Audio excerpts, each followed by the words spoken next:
just because that's how it's happening today. And I'm going to log on to Instagram on this other phone and answer some questions. Hopefully someone finds me on YouTube. If not, it'll be posted anyways, so that's okay.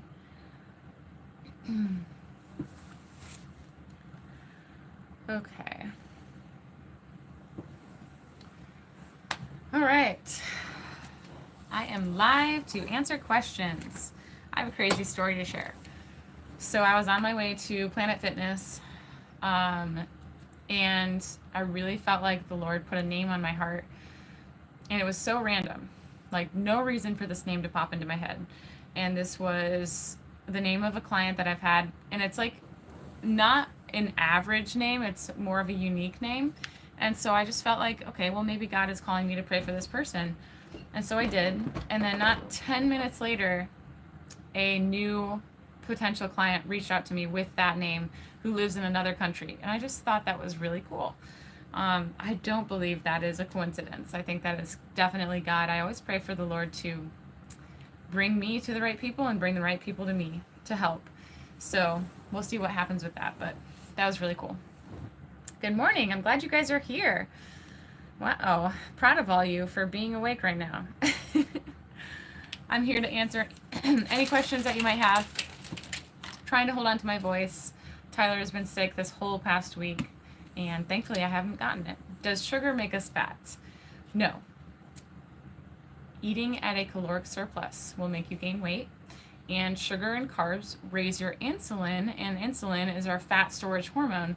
So eating fat actually doesn't raise insulin, but sugar does, carbs do.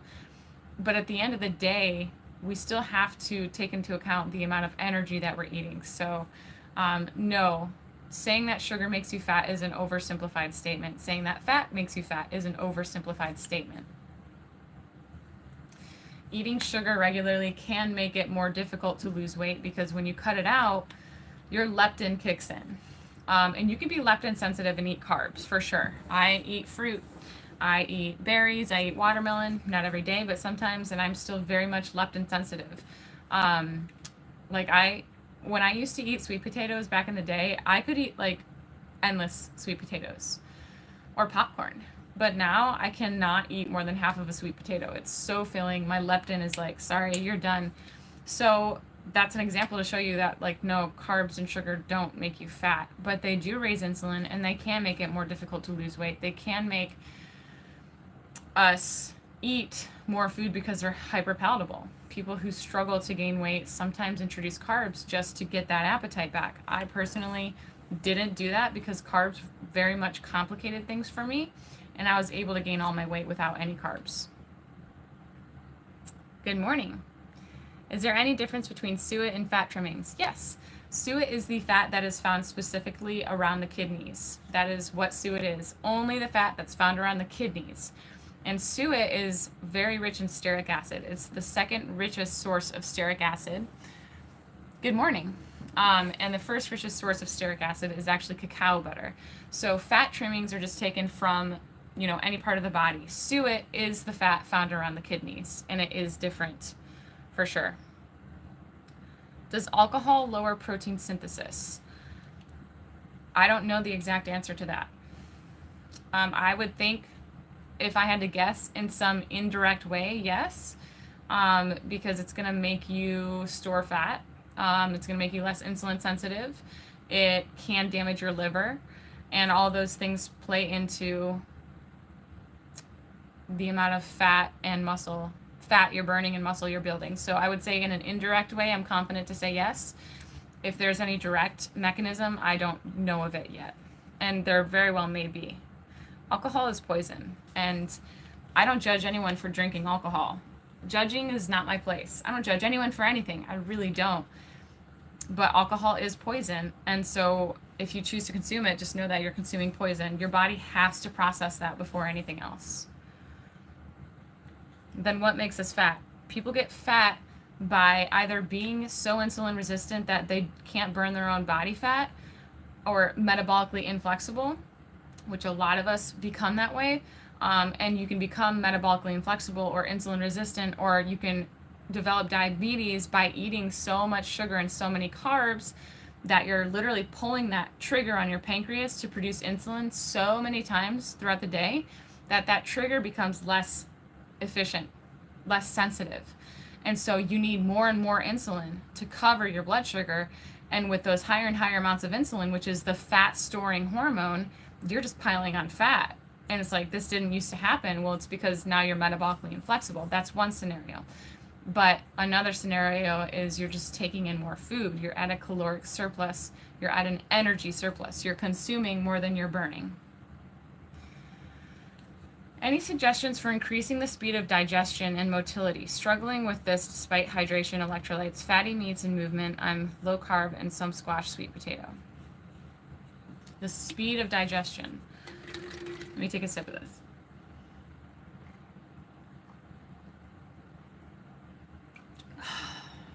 Okay, so fat and protein by nature move slowly through your system. This is why fat is one of the reasons why fat can be much better fuel source, because when you eat carbs, you burn through them pretty quickly. When you eat fat, it takes, I would say, 3 times as long to transit through your system, providing 3 times as much energy. Fat has 9 calories per gram, carbs have 4 calories per gram. So my point is that the nature of fat and protein actually is to move slowly through your system. This is why dogs don't have to eat every day. We feed our dogs every day, but some of our dogs don't even eat every day when they have the option, because when you're feeding your dogs real meat, that protein takes a while to transit through their system. That's why they can keep drawing energy and amino acids and nutrients from it. Well, humans don't have as slow as digestive tracts, but just know that when you are not constantly eating a bunch of fiber, and I know you're eating some, but your colon will work in a different way, and your body is actually using way more nutrients than you might be used to. If you're someone coming from eating salads and fruit every day, that fiber and water is sweeping through your system, and you will be having bowel movements probably multiple times per day. If you switch from that to like mostly meat, you will have less bowel movements, but it doesn't mean that you are constipated necessarily. Sounds like you're on top of your electrolytes, and that's great, and you're doing movement, so I would say stick with it. And if it continues that way, then you might consider looking into something. But I don't know what that means. Like, are you not using the restroom every day, or is it once every 4 days? Like, what does that look like? I think it's normal to use the restroom at least once every 48 hours. Personally, I think that we should be going once a day. If you're not, some people fall naturally into once every 2 days. And if you're comfortable, you're not constipated, again, I'm not going to judge you, but I think that if you're eating enough food in general, even if it's just meat, we should be going to the bathroom at least once every day, because even our stomach produces bacteria, and that sweeps through our system. So some of our waste is actually just bacteria. So that's just my take. I hope that helps. Sometimes I need to know a little bit more to make recommendations. Does your body eventually adapt to a higher caloric intake like it would to a decreased intake? Very good question. Yes, that is a reverse diet. Reverse diet is literally slowly increasing your intake, your energy intake, your caloric intake with movement, and while raising your muscle mass, your lean mass, which in turn, by the end of that season, your body will demand more calories at rest. When I first started this, I was 69 pounds. My resting metabolic, my basal resting rate is probably around 1,200 calories, like not much, probably 1,500. And I think when I started, I was at like no more than 1,600 calories. I was not ever having to eat at a caloric surplus. It was literally just about eating the foods that my body would absorb and assimilate and cutting out the noise. And then as I got stronger and healthier, my body demanded more calories. So my maintenance energy load right now is around 2,200 calories, which means if I eat 2,200 calories every day, I don't gain weight. If I eat more than that, I might start gaining weight. And so that is the process of raising my metabolic rate. Your body does adapt, but the key is to not do it overnight. Do you think that workout is stressful for the body? No, I think exercise is actually a eustress, which is a good stress, just like cold therapy, hot therapy. Exercise is one of the best stress coping methods that I have used in my entire life. And I know that there are a lot of people who would agree with me. There is too much of anything. If you are doing cardio nonstop all day, every day, your body actually adapts very quickly to cardio, which means that your cortisol is going to end up getting up there high. Not so much the same with resistance training. Resistance training actually makes you more resilient to stress. It enhances insulin sensitivity, gives you the endorphins, but your cortisol doesn't get so high. If you're really, really, really pushing it to the point of fatigue, you're like shaking after a lift, that's something that you shouldn't be doing every day. That would be too much for sure. So there's balance. But in general, working out, I would say, actually decreases stress in your body, and it helps your body to be more resilient to stress. I'm going to answer some questions on YouTube. Would carnivore help with hepatitis? I would say yes, because carnivore definitely supports your immune system, and that's what you're going to need is a strong immune system. Carnivore seems to have ruined my digestive system. I can't eat solids. My bile, enzymes, and stomach acid are not lacking. Tests confirm that. Dairy is okay for me, but meat makes me vomit, especially beef. So for you, I would ask you, do you have some trauma eating meat? Is there something that really repels you mentally? Because that doesn't sound normal to me. You might have something else going on, like you might be dealing with gastritis. I know you tested your bile and enzymes and stomach acid, but you might consider seeing an endocrinologist, because that could be something like gastritis or gastroparesis.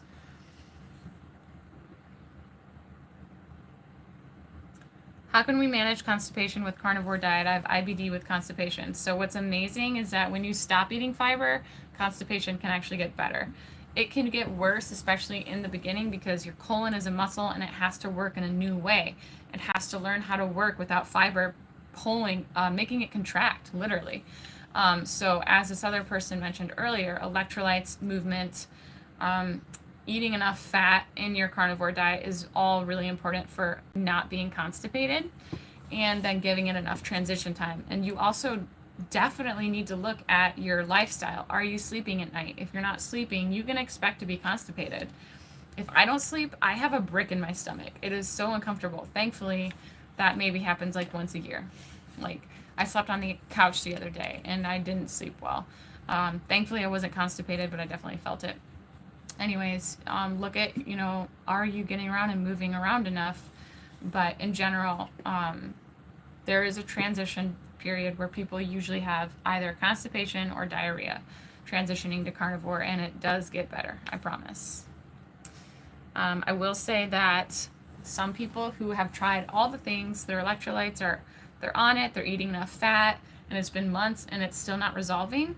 Some people really do benefit from eating a couple strawberries or eating some miracle noodles. Some insoluble fiber does produce a bowel movement for them. So I can't answer that question so precisely for you because I don't know enough about you, but those are some suggestions. Been eating plain chicken wings. They're fried in seed oils. Thoughts? I'm disappointed. I would not fry or consume seed oils. That is my non-negotiable, period. Seed oils are poison. I would recommend making your own wings in tallow or going to Buffalo Wild Wings, because they fry, some of the restaurants, not all of them, fry their wings in tallow.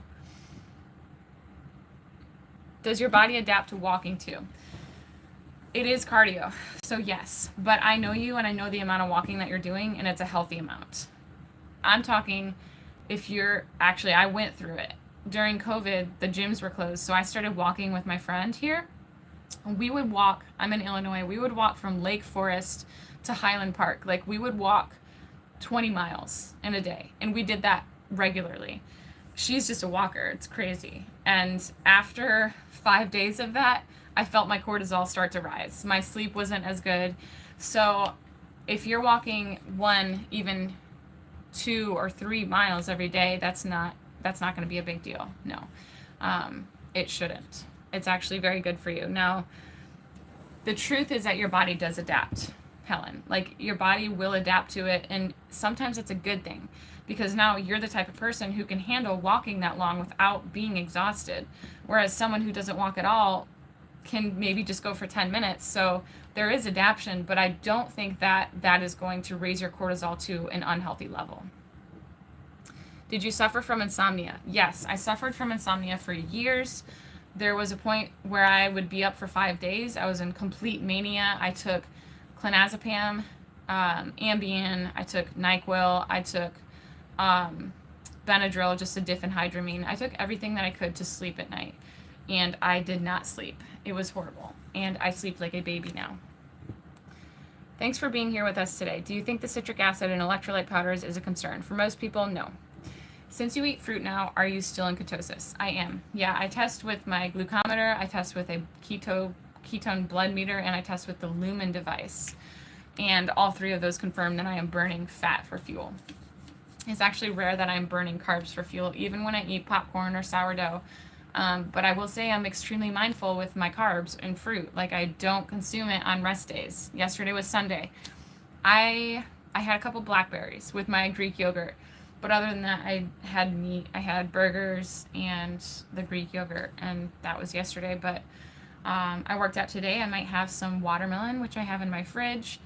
And I do test regularly because it's really important to me to be, I appreciate ketosis. I appreciate the therapeutic effect for my mood, for my energy. I'm way more productive. And I can feel, I don't need to test anymore. I can feel the moment I am not in ketosis. If I ever wake up not in ketosis, I don't really want to get out of bed. I don't really want to do things like this because my mood is different. It doesn't, it's not like drastic. It's not like, oh my gosh, I have severe depression, but it's like, I don't feel that explosive energy. And I like that. Okay, I'm going to jump back and forth. If I have gastritis, can being carnivore fix that, or is it compatible with it? Yes, I had gastritis. I've worked with many people with gastritis. I don't want to give up carnivore as it made period cramps tolerable. Awesome. Before they were extremely debilitating. Yeah. If you have progress like that, don't throw the baby out with the bathwater. Definitely just try to get a diagnosis because you shouldn't be throwing up when you're eating stuff. That could be ulcerative colitis. It could be a lot of different things. Do you recommend using cacao butter while on carnivore? Does it have the same effect on digestion as rendered fat? I do recommend cacao butter because it comes in little discs. I like the brand Terrasol on Amazon, and it doesn't melt. So it's better than bringing like a stick of butter in your car if you need a quick fat source. I use it for my coffee replacement drink. It's like a white hot chocolate. Cacao butter is chocolate without the chocolate. It's chocolate without the cocoa. So it's white chocolate. I do recommend it for many clients, and I have not worked with a single person that had an issue with it. I've heard of people having maybe histamine issues with it, and it's really important that you get the right kind. There are tons of different sources of cacao butter. I consider it pretty generic, pretty standard, same as creatine, really standard, but be sure you're looking at something that is food grade that you can consume. And it has the same effect on digestion as rendered fat if you render it. So if you melt it down, that will be rendered fat. But if you're eating it raw, the way it just comes in the bag, it doesn't, which is why I recommend it for a lot of people because they struggle to get their fat in. But you can just take this in the bag. You can take it on an airplane. You can take it in the car. You can nibble on it in your living room. I used to. You can leave it on your bedside table, and that's not in its rendered state. So it's a good source.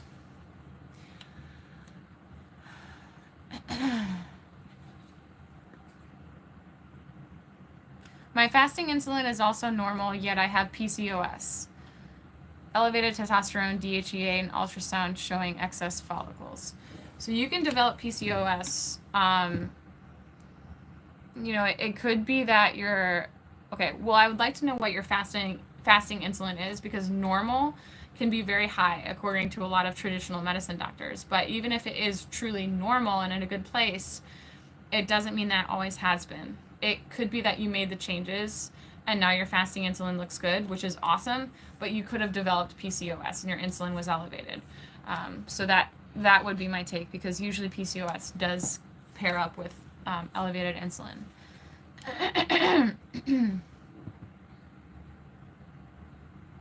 I have IBS. Ooh, I'm losing my voice. I don't even want to speak that over myself.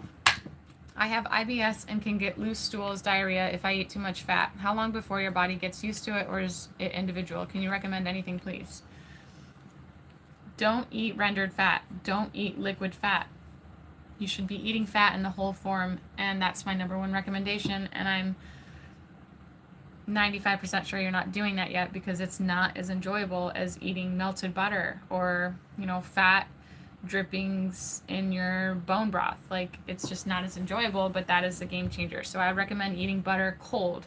You can sprinkle some cinnamon and sea salt on it. And the cacao butter raw is a really great way. Everyone does have a fat tolerance, and my recommendation is, one, to go slowly, increase slowly. Don't try to go overnight because your body is adaptive. Your liver, your gallbladder need time to adapt. Your liver needs to learn how to produce more bile. And then you might, if you've done those things already, you might consider a lipase or a digestive enzyme with lipase in it. Usually it comes with lipase, amylase, and protease. And so that lipase is going to help you to digest fat. Ox bile is another supplement. I don't generally recommend ox bile to just anyone because it can cause histamine reactions depending on where it's taken from. So those are some suggestions. You are welcome. Can you look at someone and tell if they have inflammation? If someone is carrying too much body fat, does this correlate with inflammation? No. Excess body fat does not necessarily correlate with inflammation. I would say it's very common, but not all the time, no. Because you can eat at a surplus and not be inflamed. You're just overweight. You ate too much.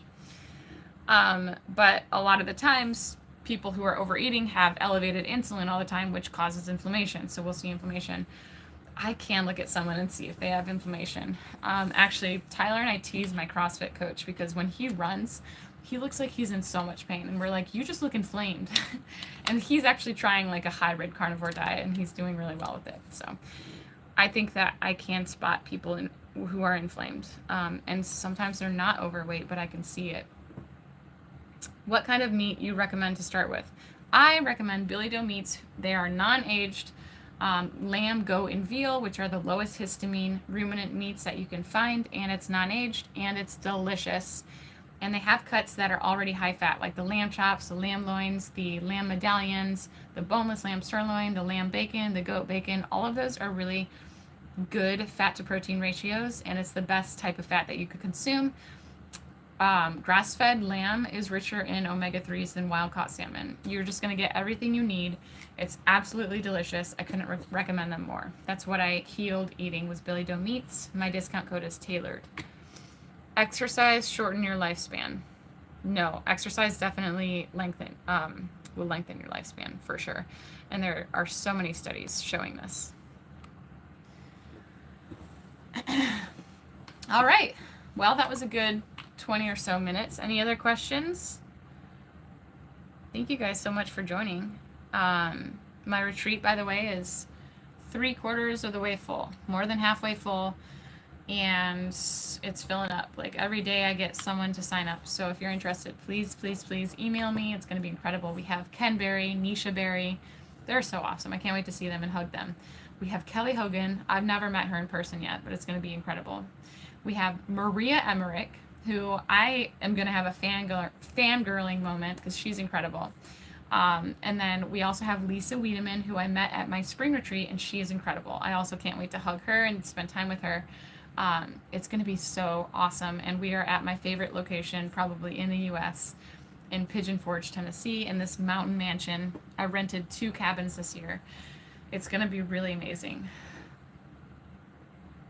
You are so welcome. And yes, I will save the video. I always post it to my profile. All right. Thank you guys for joining. Thank you so much. Have a wonderful day. Have a wonderful week.